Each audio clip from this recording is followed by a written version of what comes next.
Good morning and welcome to Teesside Talk Sport. I'm joined by Harry Wise, a member of the FIFA board, to discuss World Cup news. Good morning, Harry. Good morning. So let's get straight into it. What do you think of France's entrance into the World Cup? I know there's been a lot of controversy surrounding France and their qualifying, and I think it's slightly unfair on Ireland, but at the end of the day, it was the referee's decision, and what happens in the game sort of stays in the game, and you can't replay this sort of match due to the scheduling. So I think it is unfair, but what's happened, and they need to sort of take it on the chin. Things like this happen, and hopefully someday in the future, luck will turn around. Yeah. Well, you see, there's already some kind of questioning of how honest the tournament is going to be. I mean, for the sake of making sure that the fans stay faithful to watching it and viewing it, and even the players will stay faithful to the rules. Just for that alone, would it not have made sense to maybe do a replay to make an example of these kind of issues? It would, and I know what you're saying, but it's not as simple as just replaying the game. I mean, there's a lot of organisation needed to be done to replay a game such like this. Yeah. So it's not as easy as you think, and with an international game, it has to be sort of fitted into around the Premiership timetable, which is not easy. It's a very busy schedule, especially during this time of the year. So it's not really as easy as people think, and Premiership managers are already angry with players going off to play international things. So it's not something I think could be done at this time. It would be a bit of a tall order, yes, I can understand that. Well, you know, there's also kind of questioning the kind of punishment France was given after it. I mean, it's fair enough you've said that they can't replay the game, but how about punishing the person who was actually responsible for cheating? I know France, the country itself, isn't known for cheating, but I suppose you need to make an example of these players, or else you'll get other players who are doing it in other games during the tournament. So what about the punishment you could put towards him? Would it not have made sense to maybe keep him out of a few games at least, or at least deny him from entering the tournament with the country? I think stopping Thierry Henry from entering the tournament would have been a very harsh decision. Yes. Because at the end of the day, he's done that, but the referee allowed it.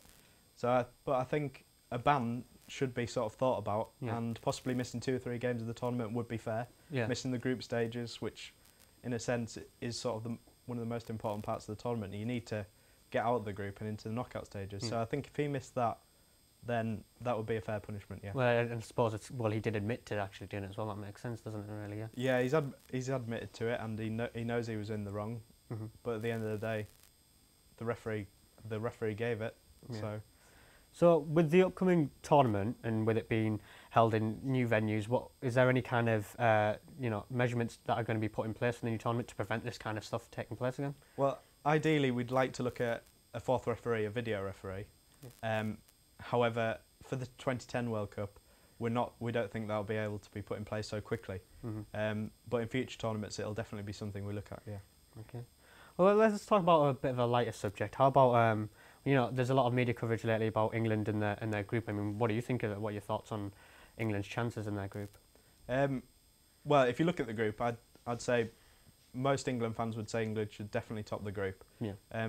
It's one of the easier groups we've had in the last sort of few tournaments, and we should definitely get out of it. I mean, we've got the USA, which on paper is the toughest game, but then again, if we're worrying about that, then we're never going to win the World Cup. We should beat the USA.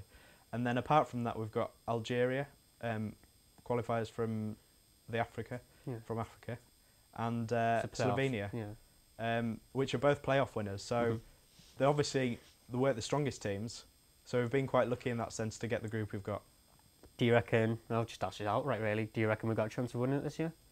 I'd like to say yes. Yes. And I believe we've got the squad to win it. However, going on past World Cups, we've sort of fallen short of the big games. We've not been able to up our game when we need to and beat the best teams in the world. Yeah.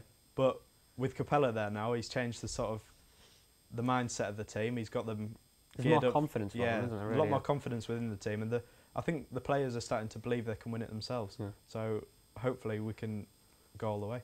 Who would be your ideal final, and who would you want to see England up against? I think one of the best finals would obviously be England-Brazil. Yeah.